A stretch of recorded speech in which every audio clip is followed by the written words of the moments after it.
लातूर ग्रामीणचे आमदार रमेश अप्पा कराड साहेब, त्याचबरोबर ॲडव्होकेट त्र्यंबकनाथ विषय,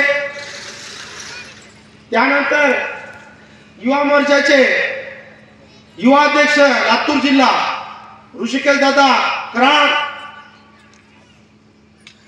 आजच्या या जाहीर सभेनिमित्त जास्त काही मी बोलणार नाही, प्रास्ताविक करणार आहे। आदरणीय आप्पासाहेबांनी कालच्या दिवसामध्ये आम्हाला सूचना केल्या, एका दिवसामध्ये आम्ही एवढी मोठी तयारी केली। तयारी करण्यासाठी फार वेळ कमी होता आप्पासाहेब, एवढ्या वेळेमध्ये आज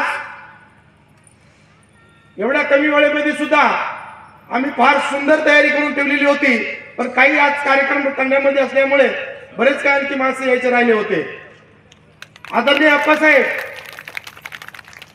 मी आज एवढं सांगू इच्छितो आपल्याला की आजच्या दिवसामध्ये जे काही आम्ही वार्ड क्रमांक 13, 14 आणि 15 मध्ये आम्ही जे काही आम्ही प्रचार सुरुवात केलेली आहे ती एकदम सुंदर प्रकारे प्रचार करत आहोत। आम्ही सगळ्या लोकांचा प्रतिसाद पण सुंदर भेटत आहे। माझ्या वार्डामध्ये सुद्धा आपण एवढे मोठे सुंदर काम करण्याची संधी दिली, त्या कामाचा मी एवढं नियोजन आखला, त्या नियोजनाचा मी पुरेपूर लोकांना फायदा करून दिलेला आहे। आप्पासाहेब, फक्त मला एवढं सांगायचं, आपला आशीर्वाद आमच्या पाठीशी राहावा।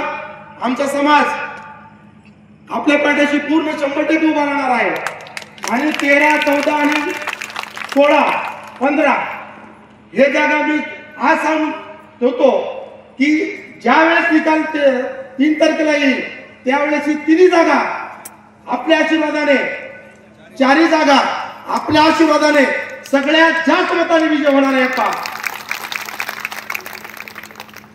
मी आता मला समजत नाहीये मी नेमकं काय बोलावं, काय करावं, कारण का माझ्या वार्डामध्ये आपण मी खोटं सांगत नाही, आपल्या आशीर्वादाने जवळपास 6 ते 7 कोटीचे कामं झाले घरकुलाला धरून। 63 घरकुल, स्मशानभूमीचे काम, जो आमचा रेणापूर फाटा ते रेणापूरला जाणारा रोड होता, कितीतरी वर्षापासून रोड तो पेंडिंग होता, तो शिवरस्ता ते आपल्या माध्यमातून झाला।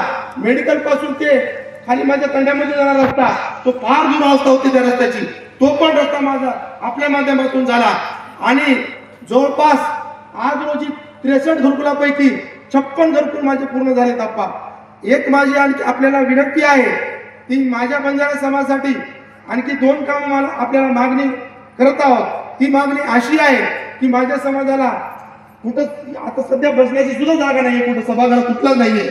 येणाऱ्या 5 वर्षामध्ये माझी एक सगळ्यात जास्ती मोठी विनंती आहे की मला कमीत कमी 2 ते 3 किमान 3,000 नाही म्हणू शकत, किमान 2,000 लोक बसण्यासारखा तुम्हाला बंजारा भवन हवा आहे। तो बंजारा भवन मी सगळ्याच्या साक्षीने मी मागू इच्छितो आणि तो बंजारा भवन जर आपण दिला तर मी सांगू इच्छितो की आयुष्यभर माझा बंजारा समाज आपल्या पाठीशी 100% उभा राहील। एवढंच मी बोलून इथे थांबतो। जय हिंद, जय महाराष्ट्र।